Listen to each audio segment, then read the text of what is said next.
2020-2021 онд хөл хөдөлгөөн хорьсонтой холбогдуулаад архийг тодорхой хугацаанд хязгаарлаж согтууруулах ундааны хувь хэмжээг бууруулан зарж байсан юм.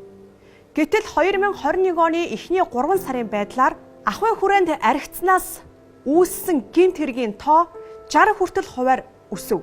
Цагдаагийн ерөнхий газрын урьдчилан сэргийлэх хэлтсийн даргын статистик мэдээллийг хамтдаа сонсцгоё. Хүний биед хүнд гэмтэл учруулах, хүн дэвтэр гэмтэл учруулах, гэр бүлийн хүчирхийллийн хэрэгүүд маань өссөн. За энэ согтуугаар үлдгэсэн гэмтэрэг маань ер нь цаашдаа өсөх хандлагатай байна. Эдгээр энэ одоо хүний биед учруулж байгаа гэмтэл учруулж байгаа хэрэгүүд маань бол одоо 80-аас 90% архи согтууруулганд шууд холбоотой. Гэр бүлийн хүчирхийлэл өсөж, хөл хорионы эхний 3 өдөр нийт 429 дуудлага бүртгэгдсэн байгаа юм.